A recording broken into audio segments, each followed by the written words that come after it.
like that. The black kids, it goes up from 5.5 to 8. So that blacks are just much more vulnerable. Partly this is poverty, and it's calcium in particular, but and lots of other things. The chemistry of the body is. Well, are there studies on that? So you're saying it's the diets of the blacks, or is it on average the metabolic difference? When I do these studies, I'm just doing population studies to find out where it's bad. But certainly you've had other scientists contact you that have an idea why it's so much more worse for blacks. When we take the best evidence we've got and look at the difference between poor kids and kids who have average or above average income. So it's a socioeconomic. The poor kids, whether they're white or black, whether they're exposed to silicon fluorides or not, it's always the poor kids who are most vulnerable to lead. And those vulnerabilities are much worse for blacks, and for everybody, they're much worse with the silicon fluoride. Well, here's an example. There's more diabetes in, quote, Hispanics that have the, Native American bloodline. And then certainly, the cliche is true that, quote, natives can't drink as much whiskey as, say, a Northern European who's had in their development, generationally more drinking. And of course, that gets into, development and species. But I understand it's too many disciplines here, and you're a scientist, or a professor who likes to look at the science and just go with what you have. So you're saying it's not a genetic difference, or you don't know, between blacks and whites. Well, actually, the point is we think about genes versus environment. The phrase genes versus environment is like saying, when you write an answer in long division, do you use the even numbers only when you write the answer, or the odd numbers only?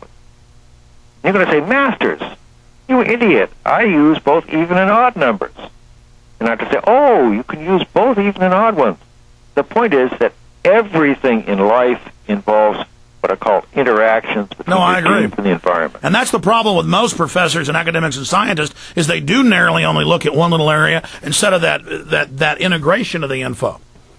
That's what I'm trying to do with my last years of research, is to try and show how once you look at the integration, sometimes you find that there's one thing that's easy to change. The message I want your listeners to hear is simple. This stuff in the water has never been tested for safety. Turn it off. And make sure it isn't put back in the water until it's tested and proven to be safe by utterly independent people. And I don't mean the bureaucrats and government agencies, because they like to cover up mistakes. As I keep on asking people, when was the last time you heard of a bureaucrat who admitted his pants were around his ankles? Well, why is it that it's known that these fluoride compounds that resemble Prozac are being put in the water, and it just accidentally does all of this? And then the original studies I saw in Pulitzer Prize-winning books from World War II is the Soviets and Germans believed different fluoride compounds had a calming effect, but your studies and real, peer-reviewed studies show that actually it binds heavy metals and toxins that are associated with violent behavior because of suppression of. But let me ask you a question, because chemical compounds that differ, and when they differ, they have different effects. It's like my asking the question when I'm talking to students. Tell me, if you drink Scotch, bourbon, and vodka in the same night, is that different than just drinking one Scotch? Yes. I never know a student who didn't admit that, mixing Scotch, bourbon, and vodka was a very bad idea. I tried it once. My parents had a cocktail party when I was just going into my sophomore year of high school. They went out after the cocktail party, left a lot of glasses around. I decided to try them all at one night. Oh, boy. You should. No, I did. Morning? Boy. I did the exact same thing a few times, yeah. I didn't dare tell my mother what happened, but I thought I'd roll my head down the sidewalk to high school. But don't mix your drinks. And in the same way, when we mix chemicals, we have effects that we don't have one at a time. This is important because basically the government regulates, in the EPA, one thing at a time. And there's another thing, which is just in the paper today about, I think it's perchlorate, the EPA has found a compound that seems to be really dangerous, and they wanted to have some rules on it, and the White House intervened and changed the document to take some of the stuff out. That's right. Now the White House Now the White House is practicing medicine, science. They just decide on a whole host of issues. We're going to skip this break with our guest, so we have a full 10 minutes left with him. Got to go to Infowars.com to hear this part. For the AM and FM stations, we'll be back in just a few minutes.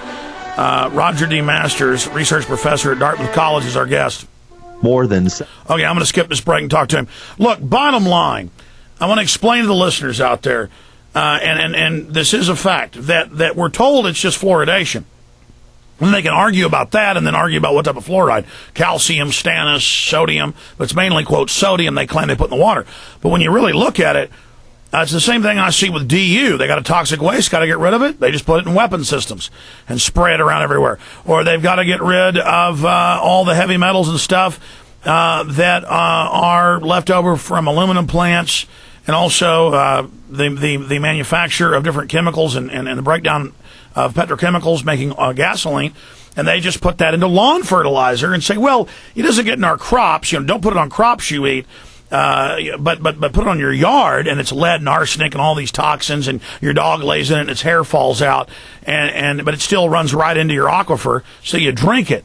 So, I mean, what I'm really interested in, Professor, is this practice of claiming a dangerous, expensive, toxic waste that for the strategic reasons in the economy, they want to delist as a toxic waste, and then they use things as a cover to put it into, and that's what I see as the story of chemicals they were using, during the atomic bomb production. Any comments on that front? For sure.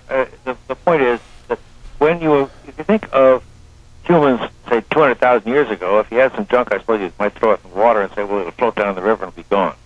But we now have a highly technical society. They thought just throwing this in the water supply, it would disappear and it would be gone, but it turned out to be dangerous. And let me give a couple of other statistics. Where this is in the water, there's higher rate of cocaine use.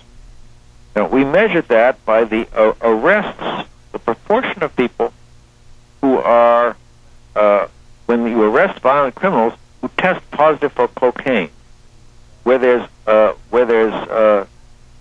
you can go from 2 people who are violent with 2 out of 1,000 criminals testing positive for cocaine, where there's no silicofluoride, and you go up by a couple where there's silicofluoride, and you go up by even a little bit more if there's both silicofluoride and lead. So what I'm trying to get to is that we've got to put the dots together and be aware that when you have dangerous things, don't use them until you've tested them for safety. We think of that, obviously, if somebody starts selling a pill to cure a head cold, but why is it any different for putting something in the water? You can brush your teeth, for goodness sakes. Yeah. That is, the scientific community hasn't studied this. And one thing to remember is Einstein's advice about working in science.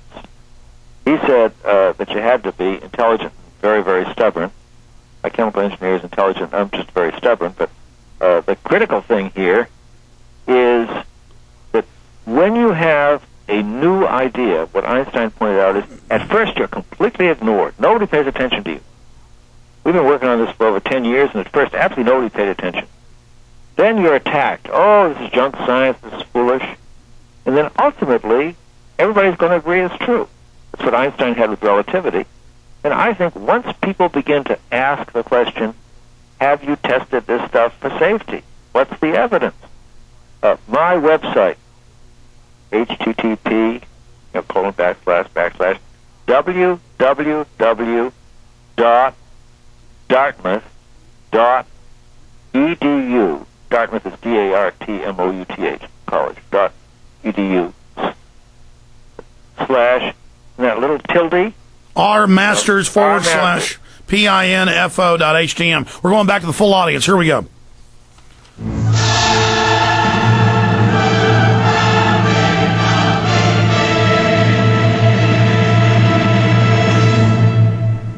Professor Masters wants you to go to his website. It's http www.dartmouth.edu / rmasters / pinfo.htm.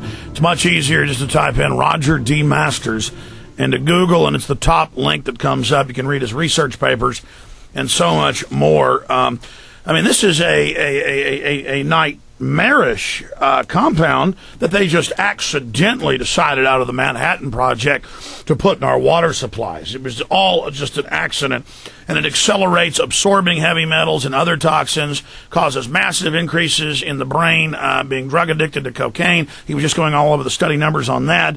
Massive increases in violent crime. It's all just an accident,